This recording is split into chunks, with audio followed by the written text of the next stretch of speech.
Hello అండి, welcome back to మా ఇంటి వంట ఛానల్. ఈరోజైతే మనం ఇంటికి ఎవరైనా గెస్ట్లు వచ్చినప్పుడు అతి తక్కువ టైంలో మంచిగా టేస్టీగా చేసి వాళ్ళతో శబాష్ అనిపించుకునే ఒక వంట అయితే చూపిస్తున్నాను. ఈ కర్రీ మనకి చికెన్ మటన్కి రుచికి ఏమాత్రం తీసిపోదు, అంతా అయితే బాగుంటుంది. టమాటో మిల్ మేకర్ కర్రీ అనమాట. మనం పొయ్యి మీద ముందుగా గిన్నె పెట్టుకొని నూనె వేసి వేడెక్కిన తర్వాత దాంట్లో తాలింపు గింజలు వేసుకొని అవి ఫ్రై అయిన తర్వాత కరివేపాకు, పచ్చిమిరపకాయలు, ఉల్లిపాయలు వేసుకోవాలి. అవి వేసిన తర్వాత మనం ఏ కర్రీ చేస్తున్నా సరే అవి వేసిన తర్వాత ఫ్రై చేసుకోవాలి. వెంటనే మిగిలిన కూరగాయ ముక్కలు అయితే వేయకూడదు. మంచిగా ఫ్రై చేసుకొని కొంచెం లైట్ గోల్డ్ కలర్ వచ్చిన తర్వాత అప్పుడు నేను ఇక్కడ జింజర్ గార్లిక్ పేస్ట్ అయితే వేసుకున్నాను. దీంట్లో నేను ఊరికిన ఒక 2 ములక్కాయ ముక్కలు అయితే ఉంటే వేసానండి. ములక్కాయ ముక్కలు వేయొద్దు ఎవరు, ములక్కాయ ముక్కలు వేయాల్సిన అవసరం లేదు. నేను ఏదో 2-3 ఉన్నాయని చెప్పేసి అయితే వేసాను, నేను తీసుకోలేదు దీంట్లోకి. మిల్ మేకర్ వేసిన తర్వాత అవి అయితే మంచిగా మనం ఫ్రై చేసుకోవాలి. అవి ఫ్రై చేసుకున్న తర్వాత మనం టమాటో ముక్కలు వేసుకోవాలి. మనం కూర చేసేటప్పుడు ఈ పద్ధతిలోనే చేయాలన్నమాట.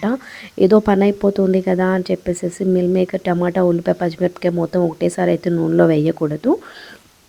ఇలా టమాటోస్ వేసిన తర్వాత మనం మూత పెట్టి మెత్తగా అవి మగ్గే వరకు అయితే ఉండాలి టమాటోస్ మొత్తము. ఈలోపు మనమైతే ఎట్టి పరిస్థితుల్లోనూ వాటర్ అయితే వేయకూడదు. చాలామంది చేసే మిస్టేక్స్ ఇదే. కొంతమంది ఏంటంటే ఇక్కడే వాటర్ వేసేస్తారు, వాటర్ వేయకూడదు.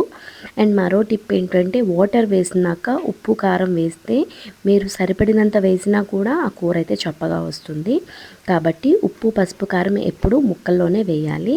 వేసి అవి మొత్తం దాంట్లో వచ్చిన వాటర్తో ఉడికిన తర్వాత మాత్రమే మనం నార్మల్ వాటర్ అయితే యాడ్ చేయాల్సి ఉంటుంది.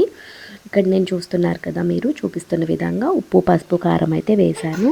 వేసిన తర్వాత మంచిగా కలుపుకొని మూత పెట్టుకొని ఒక 5 to 10 minutes వరకు కలుపుతూ అయితే ఉడికించుకోవాలి. దాంట్లో నీరంతా వచ్చే వరకు మంచిగా తిప్పుకుంటూ దాంట్లో వాటర్ అంతా మంచిగా ఉడికి అయిపోయిన తర్వాత అయితే మనం కొంచెం వాటర్ మనకు కావాల్సిన అంత క్వాంటిటీలో అయితే యాడ్ చేయాల్సి ఉంటుంది. నేనైతే ఒక 1/2 గ్లాస్ వరకు అయితే యాడ్ చేశాను.